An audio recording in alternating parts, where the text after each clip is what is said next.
Hello everyone, I am सुगम। Welcome back. तो कैसे हो आप सब? आई होप आप सब अच्छे होगी। स्वागत है आप सभी का आपके अपने एसपी स्टडी यूट्यूब चैनल पर। तो गाइस यहाँ पर आज हम देखने वाले हैं ज्योग्राफी का जो आपका पेपर है उसका फुल सॉल्यूशन। तो गाइस वीडियो आपको एंड तक देखना है। यहाँ पर फर्स्ट क्वेश्चन है कि मानव भूगोल की निम्न में से कौन सी संकल्पना प्रकृति की सर्वोच्चता में विश्वास करती है। तो मानव भूगोल की निम्न में से कौन सी संकल्पना प्रकृति की सर्वोच्चता में विश्वास करती है, ये आपका क्वेश्चन दिया गया है। तो इसके ऑप्शन देख लीजिए। फर्स्ट ऑप्शन है कि पर्यावरणीय निश्चयवाद, सेकंड ऑप्शन है कि संभववाद, इसके बाद यहाँ पर आपको थर्ड ऑप्शन मिला है नवसंचयवाद, और नेक्स्ट ऑप्शन यहाँ पर दिया गया है प्रत्यक्षवाद। आपको क्या बताना है? आपको बताना है कि मानव भूगोल की निम्न में से कौन सी संकल्पना प्रकृति की सर्वोच्चता में विश्वास करती है। तो यहाँ पर गाइस आपका जो राइट ऑप्शन है वो कौन सा हो जाएगा? तो यहाँ पर 4 नंबर पर जो आपको ऑप्शन मिला है ये ऑप्शन आपका हो जाएगा रॉन्ग ऑप्शन। इसके बाद थर्ड नंबर पर ऑप्शन है नवसंचयवाद, ये ऑप्शन आपका कैसा हो जाएगा? ये भी हो जाएगा आपका रॉन्ग ऑप्शन। सेकंड ऑप्शन भी आपका रॉन्ग है संभववाद। राइट ऑप्शन हो जाएगा पर्यावरणीय निश्चयवाद। ठीक है, तो फर्स्ट ऑप्शन यहाँ पर आपका राइट है। इसके बाद अगला क्वेश्चन है निम्नलिखित देशों में किसकी जनसंख्या सबसे अधिक है। तो निम्नलिखित देशों में किसकी जनसंख्या सबसे अधिक है? संयुक्त राज्य अमेरिका की, बांग्लादेश की, पाकिस्तान या फिर अफगानिस्तान। यहाँ पर आपको बताना है कि इसका जो राइट ऑप्शन है वो कौन सा हो जाएगा। तो निम्नलिखित देशों में किसकी जनसंख्या सबसे अधिक है? तो यहाँ पर गाइस फर्स्ट ऑप्शन आपको जो मिला है संयुक्त राज्य अमेरिका, कैसा ऑप्शन हो जाएगा? राइट ऑप्शन है या फिर रॉन्ग ऑप्शन है? और सेकंड ऑप्शन मिला है बांग्लादेश, ये आपका कैसा ऑप्शन है? राइट है या फिर रॉन्ग है? थर्ड ऑप्शन है पाकिस्तान। इसके बाद यहाँ पर 4 नंबर पर ऑप्शन दिया गया है अफगानिस्तान। आपको बताना है कि निम्नलिखित देशों में किसकी जनसंख्या सबसे अधिक है। तो आपको ध्यान रखना है कि किसकी जनसंख्या सबसे अधिक है, तो वो है संयुक्त राज्य अमेरिका। ठीक है, इसके बाद यहाँ पर अगला क्वेश्चन आपका क्या दिया गया है, चलिए उसको देख लेते हैं। तो नेक्स्ट क्वेश्चन दिया गया है कि निम्नलिखित में से कौन सा नगर पास ट्रांस साइबेरियन रेल मार्ग पर स्थित नहीं है। यहाँ पर पहले ऑप्शन देख लीजिए। फर्स्ट है मॉस्को, नेक्स्ट ऑप्शन है ओमस्क, इसके बाद अगला ऑप्शन है चीता, और नेक्स्ट ऑप्शन दिया गया है टॉम्स्क। आपको बताना है कि निम्नलिखित में से कौन सा नगर पास ट्रांस साइबेरियन रेल मार्ग पर स्थित नहीं है। तो यहाँ पर गाइस फर्स्ट जो ऑप्शन दिया गया है मॉस्को, ये आपका यहाँ पर हो जाएगा रॉन्ग ऑप्शन। इसके बाद सेकंड ऑप्शन दिया गया है ओम्स्क, ये ऑप्शन आपका रॉन्ग है या फिर राइट है, ये आपको बताना है। थर्ड ऑप्शन दिया गया है चीता, तो ये ऑप्शन भी आपका रॉन्ग ऑप्शन हो जाएगा, ये ऑप्शन सही नहीं है। इसके बाद 4 नंबर पर ऑप्शन है टॉम्स्क, तो आपको बताना है ओम्स्क और टॉम्स्क में से आपका जो राइट ऑप्शन है वो कौन सा हो जाएगा। ठीक है, तो इन दोनों में आपका राइट ऑप्शन कौन सा है ये आपको बताना है। क्वेश्चन क्या है एक बार पढ़ लीजिए। निम्नलिखित में से कौन सा नगर पास ट्रांस साइबेरियन रेल मार्ग पर स्थित नहीं है, तो वो हो जाएगा टॉम्स्क। यानी 4 नंबर पर यहाँ पर जो ऑप्शन दिया गया है यही आपका राइट ऑप्शन है। इसके बाद यहाँ पर अगला क्वेश्चन दिया गया है कि निम्नलिखित में से कौन सा नगर नदी तट पर अवस्थित नहीं है। निम्नलिखित में से कौन सा नगर नदी तट पर अवस्थित नहीं है, ये आपको बताना है। तो फर्स्ट ऑप्शन यहाँ पर क्या दिया गया है? आगरा। इसके बाद सेकंड ऑप्शन है पटना। इसके बाद यहाँ पर तीसरा ऑप्शन है भोपाल, और इसके बाद नेक्स्ट ऑप्शन है कोलकाता। आपको बताना है निम्नलिखित में से कौन सा नगर नदी तट पर अवस्थित नहीं है। तो यहाँ पर आपका जो राइट ऑप्शन है वो कौन सा हो जाएगा। तो यहाँ पर देखिए 4 नंबर पर ऑप्शन क्या दिया गया है? कोलकाता। और थर्ड नंबर पर ऑप्शन क्या मिला है? भोपाल। सेकंड नंबर पर ऑप्शन आपको क्या मिला है? पटना। और फर्स्ट नंबर पर ऑप्शन क्या दिया गया है? आगरा। आपको बताना है निम्नलिखित में से कौन सा नगर नदी तट पर अब स्थित नहीं है। तो कौन सा नगर नदी तट पर अब स्थित नहीं है? यहाँ पर आपका राइट ऑप्शन कौन सा हो जाएगा, वो आपको वहाँ पर बताना है।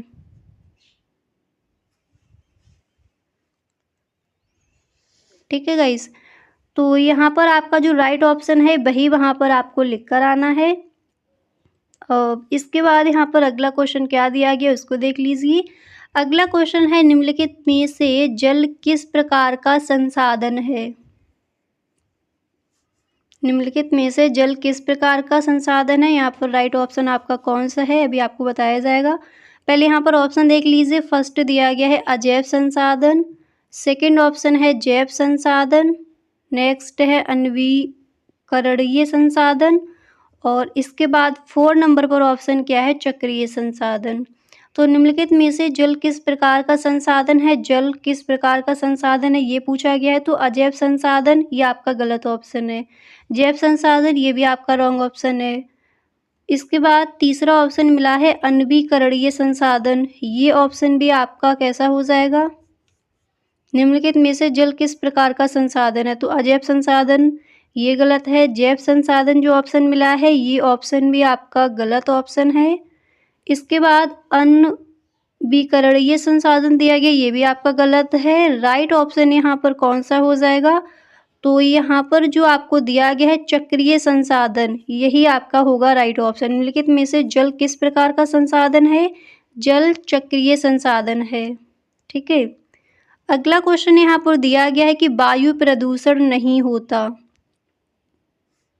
तो यहाँ पर पहले ऑप्शन देख लीजिए कि वायु प्रदूषण नहीं होता कहाँ नहीं होता? कारखानों के क्षेत्र में। सेकंड ऑप्शन है स्वच्छ वायु के क्षेत्र में। इसके बाद नेक्स्ट ऑप्शन है मलिन बस्तियों के क्षेत्र में। और 4 नंबर पर यहाँ पर ऑप्शन दिया गया है बस अड्डों के पास। आपको बताना है कि वायु प्रदूषण नहीं होता। तो पूछा गया है कि नहीं होता, तो कारखानों के क्षेत्र में जो ऑप्शन मिला है ये ऑप्शन आपका कैसा हो जाएगा? ये ऑप्शन हो जाएगा यहाँ पर गलत, यानी रॉन्ग ऑप्शन है। इसके बाद सेकंड दिया गया है स्वच्छ वायु के क्षेत्र में, ये ऑप्शन आपका कैसा हो जाएगा? नेक्स्ट है कि मलिन बस्तियों के क्षेत्र में और नेक्स्ट है कि बस अड्डों के पास। आपको खुद ही पता चल गया होगा यहाँ पर आपका राइट ऑप्शन कौन सा है। हम सबको पता है कि स्वच्छ वायु के क्षेत्र में वायु प्रदूषण नहीं होता। अगर स्वच्छ वायु है तो वहाँ पर प्रदूषण नहीं होगा। नेक्स्ट है कि भारत में निम्नलिखित में से कौन सा राज्य नमामि गंगे कार्यक्रम से नहीं जुड़ा है? भारत में निम्नलिखित में से कौन सा राज्य नमामि गंगे कार्यक्रम से नहीं जुड़ा है ये आपका पूछा गया है। तो पहले यहाँ पर ऑप्शन देख लीजिए। फर्स्ट ऑप्शन है मध्य प्रदेश, सेकंड ऑप्शन है बिहार, इसके बाद थर्ड ऑप्शन है झारखंड और 4 नंबर पर ऑप्शन है उत्तराखंड। आपको यहाँ पर बताना है कि भारत का निम्नलिखित में से कौन सा राज्य नमामि गंगे कार्यक्रम से नहीं जुड़ा है। ठीक है, तो फर्स्ट ऑप्शन क्या दिया गया? मध्य प्रदेश। ये ऑप्शन आपका राइट ऑप्शन है या फिर रॉन्ग ऑप्शन है? और सेकंड दिया गया है बिहार, ये ऑप्शन आपका कैसा हो जाएगा? राइट होगा या फिर रॉन्ग होगा? इसके बाद तीसरा ऑप्शन है झारखंड और चौथा ऑप्शन है उत्तराखंड। तो राइट ऑप्शन हो जाएगा मध्य प्रदेश। पूछा गया था निम्नलिखित में से कौन सा राज्य नमामि गंगे कार्यक्रम से नहीं जुड़ा है, तो वो है आपका मध्य प्रदेश, एमपी। अगला क्वेश्चन है कि स्थानिक आंकड़ों के लक्षण निम्नांकित स्वरूप में दिखाई देते हैं। स्थानिक आंकड़ों के लक्षण किस रूप में दिखाई देते हैं? रैखिक, सेकंड ऑप्शन है क्षेत्रीय और यहाँ पर तीसरा ऑप्शन है इन सभी स्वरूपों में और 4 ऑप्शन है अवस्थितीय। आपको बताना है कि स्थानिक आंकड़ों के लक्षण निम्नांकित स्वरूप में दिखाई देते हैं। तो अवस्थितीय जो ऑप्शन दिया गया है ये ऑप्शन आपका कैसा हो जाएगा? राइट है या फिर रॉन्ग है? फर्स्ट ऑप्शन है रैखिक, सेकंड है क्षेत्रीय, और यहाँ पर आप इसको 4 नंबर पर रख लीजिए इन सभी स्वरूपों में, और अब स्थिति ये यहाँ पर 3rd नंबर का आपका ऑप्शन हो जाएगा। आपको बताना क्या है कि स्थानिक आंकड़ों के लक्षण निम्नांकित स्वरूप में दिखाई देते हैं। तो किस रूप में दिखाई देते हैं? रैखिक जो ऑप्शन मिला है ये ऑप्शन आपका राइट है। इसके बाद यहाँ पर सेकंड ऑप्शन क्या दिया गया है? क्षेत्रीय, और 3rd ऑप्शन है इन सभी स्वरूपों में। अब ये 4 ऑप्शन है। तो इन सभी स्वरूपों में यानी रैखिक, क्षेत्रीय, अवस्थितीय, इन सभी स्वरूपों में स्थानिक आंकड़ों के लक्षण दिखाई देते हैं। क्लियर? इसके बाद यहाँ पर गाइस देख लीजिए अतलग उत्तरीय प्रश्न में कौन कौन से क्वेश्चन आपको वहाँ पर कौन कौन से ऐसे क्वेश्चन है जो आपके इम्पोर्टेंट हैं। पहला प्रश्न यहाँ पर दिया गया है कि मापनी का प्रयोग किसके लिए किया जाता है। ठीक है, फर्स्ट क्वेश्चन क्या है कि मापनी का प्रयोग किसके लिए किया जाता है।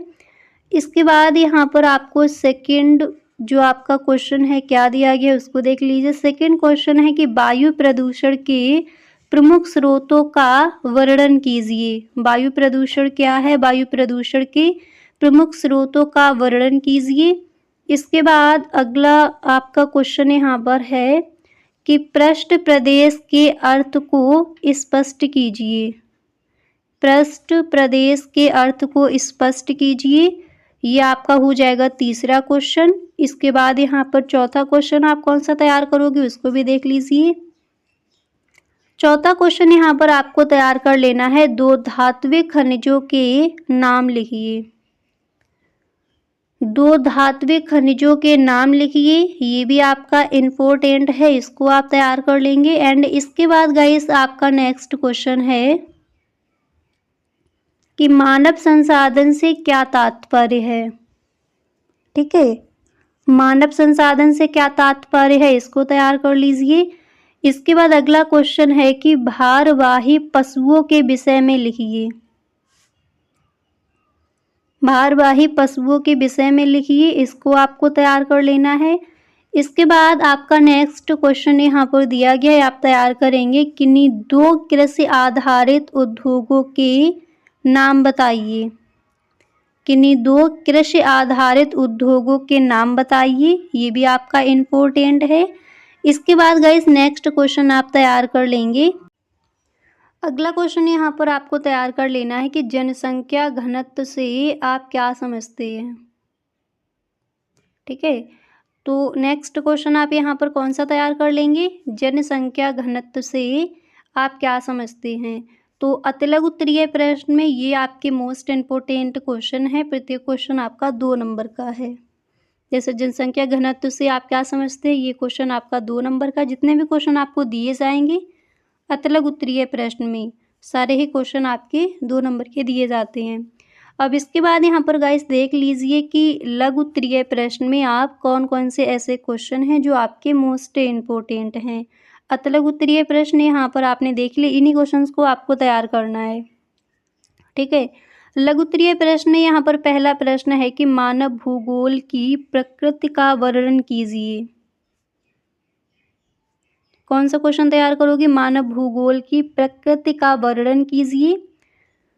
नेक्स्ट क्वेश्चन है कि अंतरराष्ट्रीय व्यापार का महत्व बताइए, ये भी आपका इम्पोर्टेंट है। अंतरराष्ट्रीय व्यापार का महत्व बताइए। अगला क्वेश्चन यहाँ पर है कि भारत में ग्रामीण बस्तियों के प्रकारों का वर्णन कीजिए। भारत में ग्रामीण बस्तियों के प्रकारों का वर्णन कीजिए।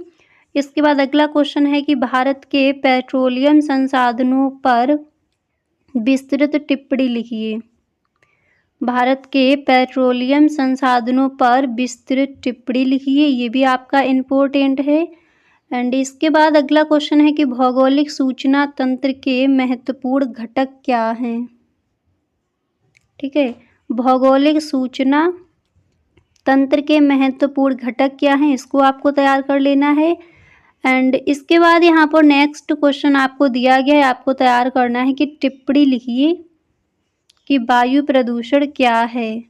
यानी वायु प्रदूषण क्या है, वायु प्रदूषण कैसे होता है, तो पूरा आपको लिखना है।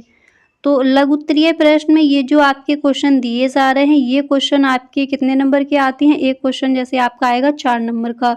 मानव भूगोल की प्रकृति का वर्णन 4 नंबर का क्वेश्चन दिया गया है।